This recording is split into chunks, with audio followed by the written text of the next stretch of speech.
और बजट पेश करने से पहले वित्त मंत्री जगदीश देवड़ा एक प्रेस कॉन्फ्रेंस कर रहे हैं। आइए रुक करते हैं। और आज मध्य प्रदेश भारतीय जनता पार्टी की सरकार और सरकार के यशस्वी मुख्यमंत्री डॉक्टर मोहन यादव जी के नेतृत्व में मध्य प्रदेश की विधानसभा में 2026-27 का बजट आज प्रस्तुत होगा। मैं यशस्वी मुख्यमंत्री जी को भी और प्रदेश की जनता को भी मैं बधाई देना चाहता हूं। यह बजट सर्वस्पर्शी बजट होगा, जनता का बजट होगा, जनता के लिए बजट होगा और ज्ञान यशस्वी प्रधानमंत्री जी ने 4 स्तंभ बताए हैं, आधार स्तंभ।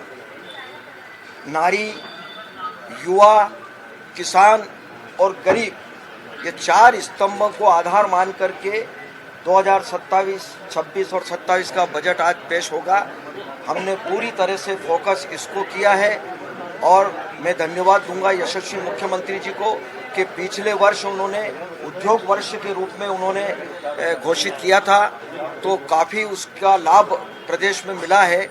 हमारे निवेश भी बहुत आए हैं और इस वर्ष किसान कल्याण वर्ष के रूप में घोषित किया है। मुझे खुशी है कि हमने बजट में पूरी कोशिश की है कि किसान आत्मनिर्भर बने, उसकी फसल का उचित मूल्य मिले और निश्चित रूप से किसान के ऊपर हमने भी फोकस किया क्योंकि किसान कल्याण वर्ष के रूप में यह घोषित किया है।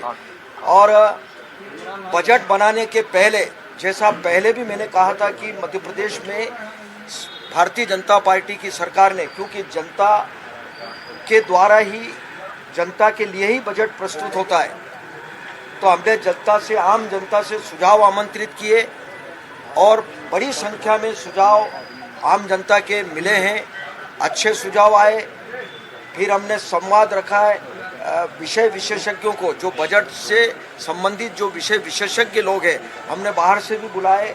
पूरे देश भर के अच्छे विशेषज्ञ आए थे और भी हमने प्रबुद्ध जनों को बुला करके संवाद किया था कि भाई मध्य प्रदेश का बजट कैसा होना चाहिए, जनता क्या चाहती है, व्यापारी और सभी वर्ग के लोग कहाँ कैसा बजट रखना चाहिए, उसके सुझाव आए हैं। हमने पूरी कोशिश की है कि ऐसे सुझावों को बजट में सम्मिलित करें और हमने कोशिश की है सम्मिलित करने की। आज विधानसभा में बजट प्रस्तुत होगा। मैं यही चाहूँगा कि आज जब हम बजट को पूरी तरह विस्तार से रखेंगे तो जो जनता ने विश्वास किया है सरकार के ऊपर और यशस्वी मुख्यमंत्री डॉक्टर मोहन यादव जी के ऊपर, तो निश्चित रूप से उस विश्वास पर यह बजट पूरी तरह से खरा उतरेगा और जनता के लिए बजट होगा। सर, जनता को महंगाई से राहत मिलेगी क्योंकि लगातार महंगाई दर बढ़ रही है, ऐसे में इस बजट से कितनी सरकार इस विषय पर पूरी तरह से गंभीर है।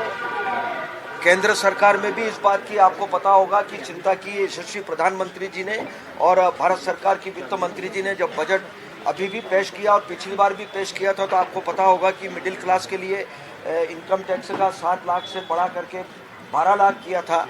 तो ऐसे अनेक विषय जो आप महंगाई के बारे में कहा है, तो सरकार, मध्य प्रदेश की सरकार भी और केंद्र सरकार भी पूरी तरह से गंभीर है। जो लाडली बहना है उनके साथ क्या दिव्यांग और निराश्रित और वृद्धजनों को राजनीति पर लाएंगे क्या, क्योंकि अभी वो 600 रुपए पा रहे हैं और लाडली बहना 1700 के करीब पहुंच रही है। इन सारे विषय हर बार उपहार भी मिल रहा है, उन्हें कुछ नहीं मिल रहा। दिव्यांग, विकलांग और निराश्रित लोग। आपने बहुत अच्छा सुझाव रखा है, इस पर हम बिल्कुल गंभीरता से विचार करेंगे और कोशिश करेंगे कि इसका समाधान हो। सर, नई आबकारी नीति आज आएगी। हाँ, एक मिनट। हाँ, नई आबकारी नीति आज ला रहे हैं। बिल्कुल बिल्कुल। आज अभी कैबिनेट में मुझे लगता है कि आज सिंडिकेट जनता को भी राहत टैक्स में जो आशंका आसार है, जो कहा जा रहा है, संकेत जनता के मन में जो बजट को लेकर के जो विश्वास है, मैं ये कह सकता हूँ आप सबके सामने कि उस विश्वास पर सरकार खरी उतरेगी और बजट ऐसा आएगा जो सभी लोगों को राहत मिलेगी, सबको खुशी होगी और सर्वस्पर्शी बजट होगा, कोई वर्ग वंचित नहीं रहेगा। सर, कांग्रेस लगातार कर्ज का मुद्दा उठा रही है, जितना बजट है उतना कर्ज मध्य प्रदेश पर होता जा रहा है। कांग्रेस ने हमेशा, मैं जब से, मुझे ये 6ठा बजट में प्रस्तुत करूंगा, पर एक विषय के अलावा उनके पास कोई विषय नहीं। इस बात को हम कई बार कह चुके हैं, प्रेस में आपके चैनल के सामने कह चुके हैं कि कर्जा नहीं निवेश है। वो कर्जा नहीं निवेश है, पूंजीगत कार्यों के लिए कर्जा लिया जाता है। हिंदुस्तान में कोई प्रदेश ऐसा नहीं होगा जो कर्जा लेकर के डेवलपमेंट के काम नहीं करती है। समय पर कर्जा चुकाना, ब्याज चुकाना, नियम प्रक्रिया से कर्जा लेना, जीएसडीपी का 3% जो कर्जा लेते हैं, एक लिमिट होती है। अभी मध्य प्रदेश की सरकार ने उस लिमिट में कर्जा लिया है, कर्जे लिमिट के बाहर कभी कर्जा नहीं, और समय पर हमेशा ब्याज देते। तो उस सारे जितना पूंजीगत कार्यों में, मैंने पहले भी कहा था कि कांग्रेस की सरकार में जब कर्जा लिया तो वेतन भत्ते, पेंशन, उसमें खर्चा किया।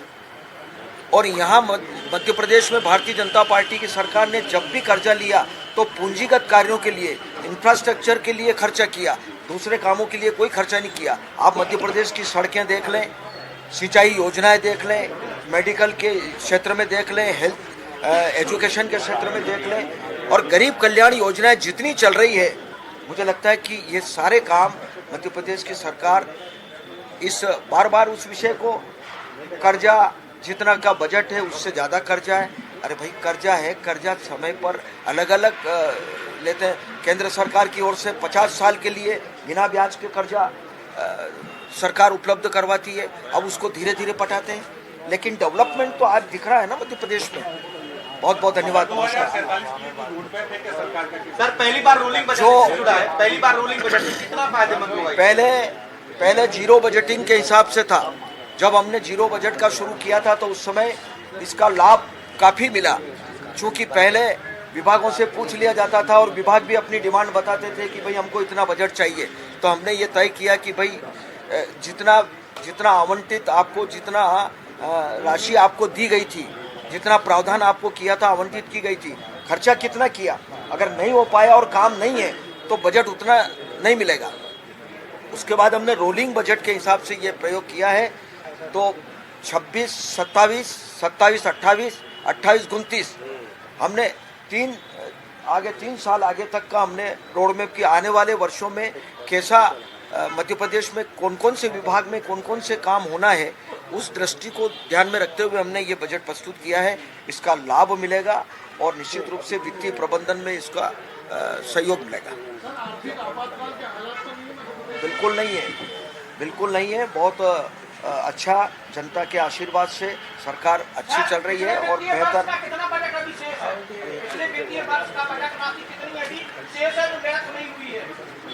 बहुत सारी राशि, ऐसा कभी कभी ये सब व्यवस्था रहती है वित्त विभाग की, कहीं खर्चा होता है, कहीं नहीं हो पाता, लेकिन वो सब मध्य प्रदेश के खजाने में उसकी व्यवस्था होती है। पूरा आर्थिक सर्वेक्षण की भी मुझे लगता है कि वो विधानसभा में रखेंगे उसका। बजट का आकार कितना हो सकेगा? अभी मैं आपको निमंत्रण दे रहा हूँ कि आप अभी आ ही रहे, मैं भी वहीं जा रहा हूँ, आपके सामने होगा। बहुत बहुत धन्यवाद। वित्त मंत्री जगदीश देवड़ा को आप सुन रहे थे कि जनता के लिए ये बजट है और जनता को जो विश्वास है उस विश्वास पर खरा उतरेगा। जनता के हित को ध्यान में रखकर ये बजट तैयार किया गया है। जनता के हित में ये बजट रहेगा, युवाओं, महिलाओं, किसानों पर फोकस रहेगा। इन तमाम सवालों के जवाब देते हुए वित्त मंत्री जगदीश देवड़ा को आप सुन रहे थे। उन्होंने कहा कि इस बार के बजट से किसी को निराशा नहीं होगी। और जब कर्ज पर भी सवाल पूछा गया तो उन्होंने कहा कि कर्ज एक लिमिट के अंदर, जो कि तय लिमिट होती है, उसी के अंदर रहकर लिया जा रहा है। उसके बाद प्रदेश का जो विकास हुआ है उसका भी उन्होंने जिक्र किया। तो अब ये जो बजट है, जिससे उम्मीदें ढेर सारी है, प्रदेशवासियों को क्या निकलता है वित्त मंत्री के इस पिटारे से देखने वाली बात होगी, क्योंकि अब तक तो यही लग रहा है और कहा भी जा रहा है कि बहुत बढ़िया बजट है, जनता के हित को ध्यान में रखकर ये बजट तैयार किया गया है। महिलाओं पर खासा फोकस इस बजट में रहेगा। साथ ही किसानों के लिए काफ़ी भरोसेमंद ये बजट है। किसानों के लिए कई योजनाओं और घोषणाओं का ऐलान इस बजट में किया जाएगा। सभी के हित में ये बजट होगा। बेहतर बजट होगा, जनता के हित का बजट होगा। युवाओं पर भी खासा फोकस इस बजट में रहेगा। पूरी तरीके से जनता को समर्पित बजट है ये। बस सबसे कुछ ही देर में वित्त मंत्री जगदीश देवड़ा बजट पेश करेंगे। आकाश हमारे सहयोगी हमारे साथ जुड़ गए हैं इसी खबर पर ज्यादा जानकारी के साथ फोन लाइन पर। आकाश, देखिए जिस तरीके के कयास लगाए जा रहे हैं और बार बार वही बात वित्त मंत्री यहाँ प्रेस कॉन्फ्रेंस में भी दोहराते हुए नजर आए कि जनता के हितों को ध्यान में रखकर इस बजट को तैयार किया गया है और इस बार निराशा किसी भी वर्ग को बजट से नहीं होगी। बिल्कुल, वित्त मंत्री जगदीश देवड़ा का दावा है कि जो बजट है वो रूलिंग बजट होगा, सर्वस्पर्शी बजट होगा, जिससे सभी वर्गों को फायदा मिलेगा और किसी भी वर्ग को इस बजट से दूर नहीं रखा गया है। दावा यह भी है कि जो केंद्र सरकार ने गरीब, किसान और युवा ये जातियां तय की हैं, उनके कल्याण के लिए राज्य सरकार काम करने वाली है और इस बजट में उनका भी ध्यान रखने की कोशिश की गई है। वित्त मंत्री जगदीश देवड़ा ने प्रेस कॉन्फ्रेंस के बाद अब वो विधानसभा की ओर रवाना हुए हैं।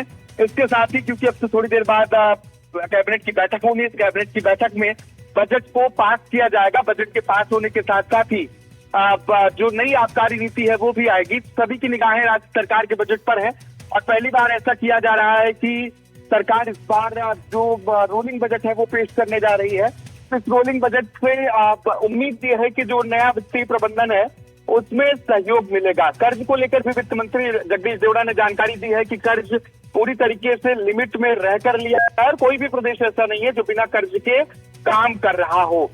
ये बात कही गई है कि जनता से बजट को लेकर सुझाव मांगे गए थे और उन सुझावों को बजट में शामिल करने की कोशिश की गई है। इसके साथ ही विषय विशेषज्ञ और प्रबुद्धजनों से भी संवाद किया गया और इस संवाद में जो सुझाव सामने आए हैं उन सुझावों को बजट में शामिल किया गया है। यानी कि ये बजट जनता के सुझावों के आधार पर तैयार किया गया है, जिसमें जो जरूरी सुझाव थे उन्हें शामिल किया गया है। उम्मीद यह है कि 50,000 नौकरियां राज्य सरकार युवाओं को 50,000 नौकरियों का ऐलान हो सकता है। किसानों को बड़ा फायदा होगा, नई फूड प्रोसेसिंग यूनिट आने की उम्मीद है। इसके साथ ही जो अलग अलग स्वास्थ्य के क्षेत्र में योजनाएं हैं उन योजनाओं को लेकर भी राज्य सरकार इस बजट में नया प्रावधान कर सकती है। जी आकाश, हेल्थ सेक्टर पर भी बताया जा रहा है कि इस बार बजट में खासा फोकस हेल्थ सेक्टर को लेकर भी ध्यान में रखा गया है।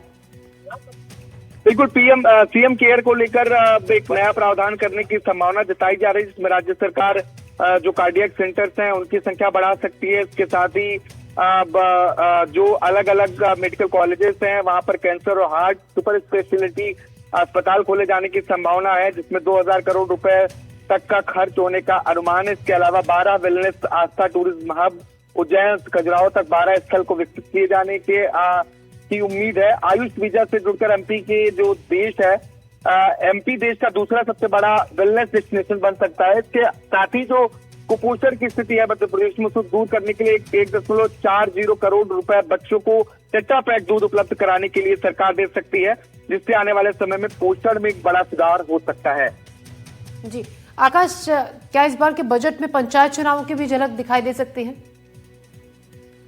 देखिए, फिलहाल राज्य सरकार जो आगामी विधानसभा चुनाव है, अनुमान ये लगाया जा रहा है कि सरकार उस विधानसभा चुनाव को फोकस में रखकर ये रोलिंग बजट रखने वाली है, क्योंकि पहली बार देश में ऐसा हो रहा है जब रोलिंग बजट पेश किया जा रहा है। एक साथ 3 साल यानी कि 2026-27 और 2028-29 की वित्तीय योजना तैयार किया जाएगा। इसे चुनावी रोड मैप के तौर पर देखा जा रहा है, क्योंकि विधानसभा चुनाव के ठीक पहले निकाय चुनाव है, पंचायत चुनाव है, तो निश्चित तौर पर पंचायत चुनाव जो होते हैं इसमें राजनीतिक पार्टियों का फोकस नहीं होता, इसमें राजनीतिक पार्टियां चुनाव नहीं लड़ती हैं, दलगत चुनाव नहीं होता है। तो ऐसे में निकाय चुनाव, विधानसभा चुनाव पर खासतौर पर राज्य सरकार का फोकस हो सकता है, इस बजट में उसकी झलक दिखाई दे सकती है। जी शुक्रिया आकाश जानकारी के लिए। तो देखिए अब से कुछ ही देर में बजट पेश होगा और वित्त मंत्री जगदीश देवड़ा ने प्रेस कॉन्फ्रेंस कर ये जानकारी भी दी कि जनता के हित को ध्यान में रखकर इस बजट को तैयार किया गया है और किसी भी वर्ग को इस बार निराशा नहीं होगी। बजट से महिलाओं को, युवाओं को, किसानों को, गरीब वर्ग को, हर वर्ग को ध्यान में रखकर ये बजट तैयार किया गया है। बेहतर बजट ये होगा, जनता के हित का बजट होगा। महिलाओं को लेकर कई घोषणाएं और योजनाओं का ऐलान इस बजट में किया जा सकता है। किसानों के हित से जुड़ा हुआ ये बजट होगा, ऐसा बताया जा रहा है। और वित्त मंत्री ने भी इस तरफ इशारा किया जब प्रेस कॉन्फ्रेंस वो कर रहे थे कि किसानों के हित को ध्यान में रखकर इस बजट को तैयार किया गया है।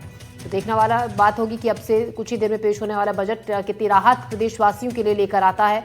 और कर्ज को लेकर भी उन्होंने कहा कि एक तय लिमिट हर राज्य की होती है, उसी लिमिट के अंदर रहकर एक कर्जा लिया और उसका ब्याज भी चुकाया जा रहा है और उस कर्ज से जो प्रदेश का बेहतर विकास हुआ है उसका भी उन्होंने जिक्र किया। तो आने वाले दिनों में प्रदेश के और बेहतर विकास के लिए, इंफ्रास्ट्रक्चर के लिए बजट में कई घोषणाएं की जा सकती हैं। बस अब कुछ ही पलों में ये साफ होगा कि इस बजट में क्या क्या नया मिलता है प्रदेशवासियों को और किस तरीके से प्रदेश के विकास के लिए, इंफ्रास्ट्रक्चर के लिए, डेवलपमेंट के लिए और क्या नई बड़ी योजनाओं का ऐलान किया जाएगा। युवाओं, महिलाओं, किसानों पर खासा फोकस इस बजट में रहेगा। पूरी तरीके से जनता को समर्पित ये बजट रहेगा। जगदीश देवड़ा वित्त मंत्री ने कहा आज पेश किया जाएगा। बस सबसे कुछ ही देर में एमपी का बजट वित्त मंत्री जगदीश देवड़ा पेश करेंगे। बजट मोहन सरकार का ये तीसरा बजट है और पिछले 2 सालों के मुकाबले ये बजट बड़ा बजट है, रोलिंग बजट है। ये सभी के हित में ये बजट है। बेहतर बजट होगा, जनता के हित का बजट होगा। ये तमाम बातें वित्त मंत्री जगदीश देवड़ा ने एक बार फिर से दोहराई जब उन्होंने प्रेस कॉन्फ्रेंस की।